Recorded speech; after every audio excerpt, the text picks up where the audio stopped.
Kami tur alu kapung chum do na bela hian. Hello, kam vlog masa ka rong continue na video kha thui do na tuka. Hey bonsa hi ami duai na frozen mama. Hey ama video masa pon kon soi to khamo chana ngai ni chu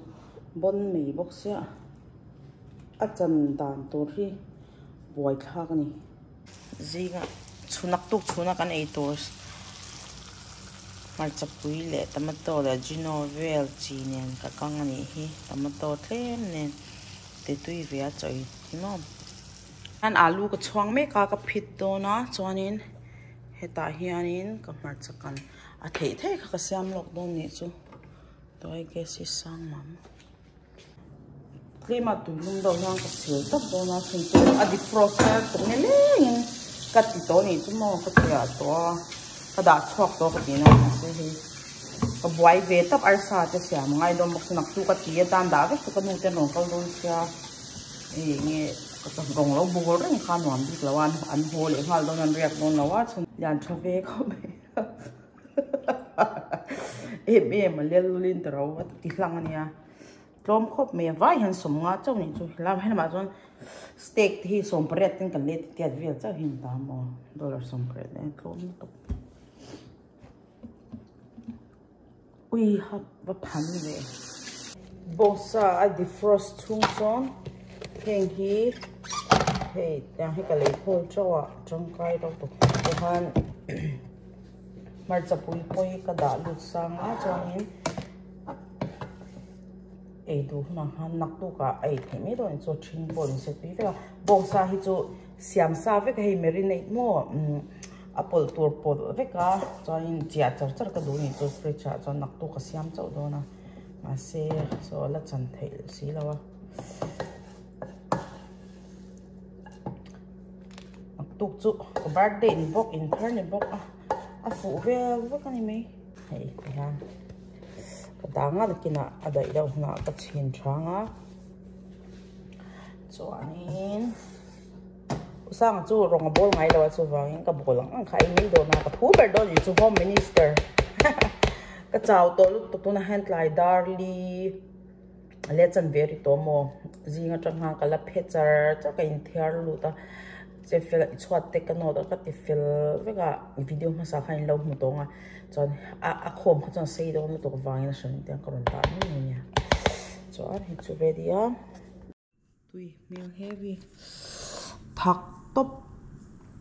oi hang tui boxing sim changa cha padang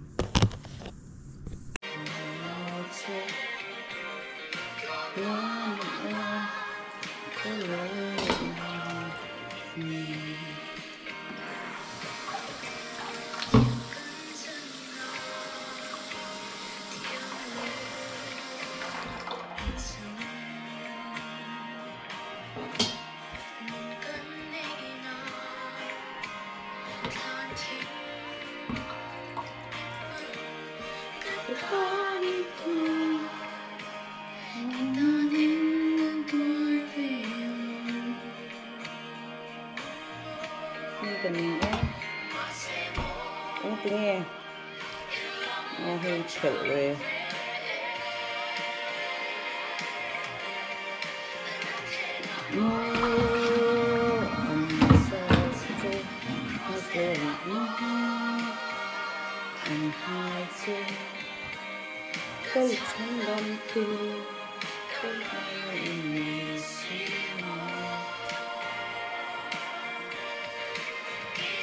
xem hình xem rồi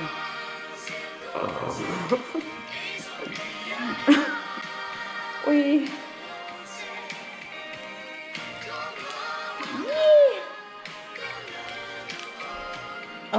hiểu ta vai xem tu tầm đông tụi arsa là xem đông bốc xem chuyện gì frozen cái đồ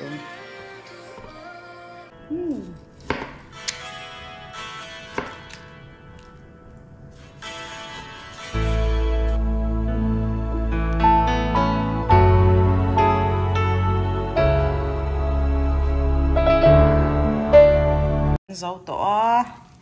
bol tur vel ka polanga marinate mo chuan ka chianga fridge ka da do ni chu chale mi tui mel top tam top a hei lai bang te kan pek thang ai ni dang ai ya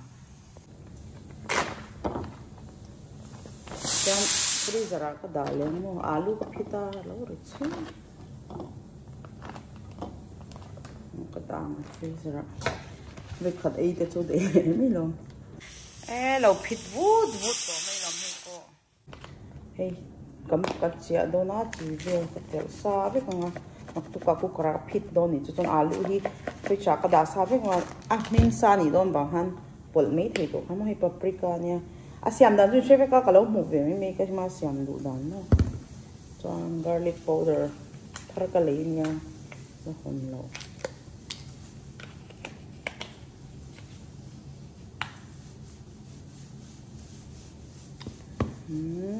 thak pe đâu đó này chút over xong rồi anh tiêu cái tiêu ngó kukara tu wa ka phit to no bang han ka win chia ngai ni chu sa reng reng chu hei chia pe chuanin darkar som ta hi chu chia chuan mo hei te atel tur seasoning ang kha tui big katia nge tuin lo ti ven comment sa de khan ai so do dan net for tui don sim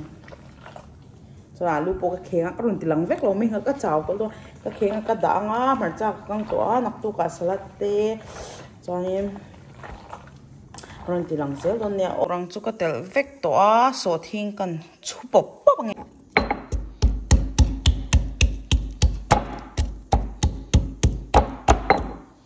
ka silna hu ni sang to tui per chu ar lo tel to a so ta powder kha fresh hello tel zok tur ne ma se tel lo mi chin khan glove tel leng ka tia ka thak ka put thak no so kut ni khan ka feel a sia ka te hi so thing ka te ka GoPro hi se thi ka thiam lo nge o ka thim vek zen ka sha ma se ka phone hi hello battery alo nge a memory full nge shilo video so wangin karon shoot kha kan tui mail tol to kan ro hi tui ya hey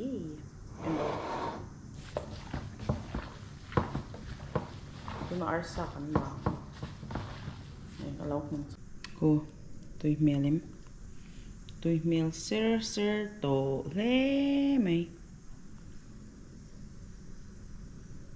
hengsil tur poi ka nga tol tu da khol char ta ka hi khola samo ko ta khai ni tel ta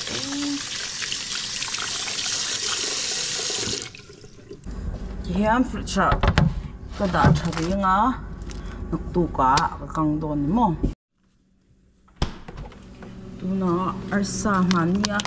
ko jeng ka le kha an frost nga ya arsa tu ya sa ngai chong la vai style lo it a om ti chaw nia hemi hi vai hang ke sing zang ka shemia lawa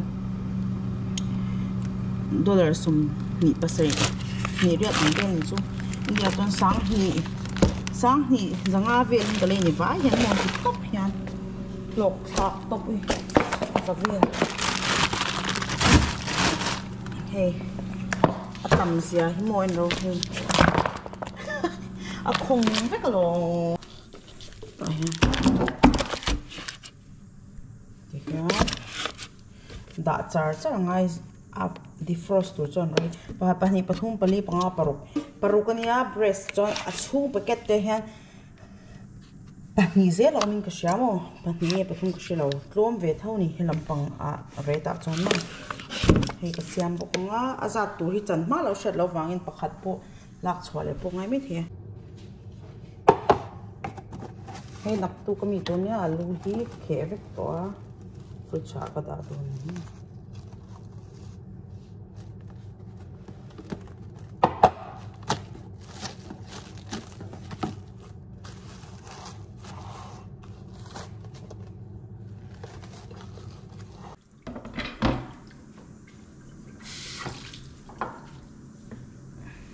Hey, bur le ngai boy tha.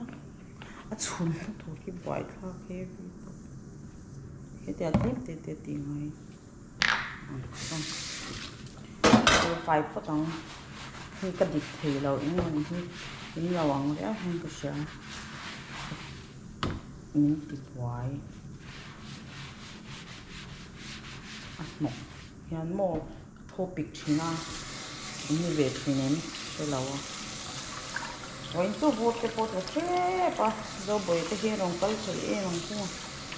cái mà còn như lên gì người ta cái là đinh trở cho cái cái vuông các cái trà thao về bọc xem không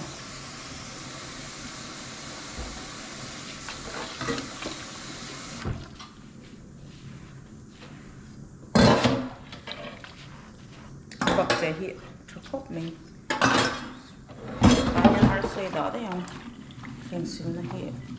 đôi nó tía đấy không Home Minister po kami thailaw ba yun mo dahil sa walang kalakay po ito Home Minister nito ito hehe isang ko ito siya rose nung bol hinuam ka tilog to ko mo masi suta kanute bula ka chuan du ito bol be thailawa chun chu kan nang lawa chuta an ang kanu yan sa pho chun ni sim an upat lama hian he ma min ti theilaw ni hian du lo mo kha wang han tapi khala ngai lo wang han tapi ngai lo chu wang katan chuan tuna kan chevel ko hi ha ma ilan nuam ka hin chan lo se plan ne em chu wang very happy ang khamo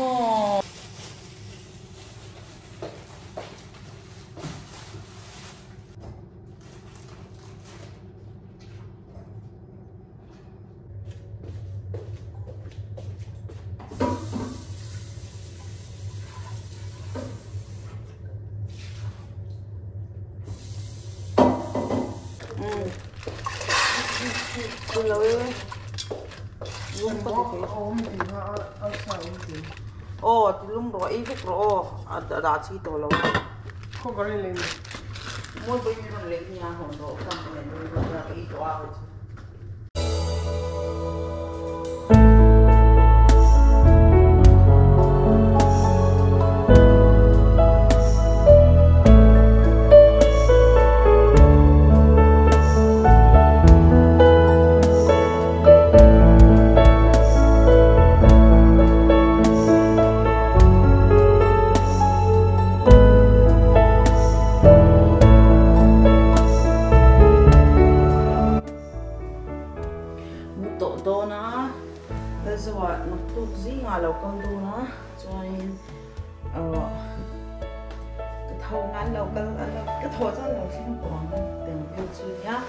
video để kan learn chung cái base ya cho nên anh khana bung ro te kan lot lai le vlog sang coming ni kan thil bi how te kon da le don the next video on you find my perfect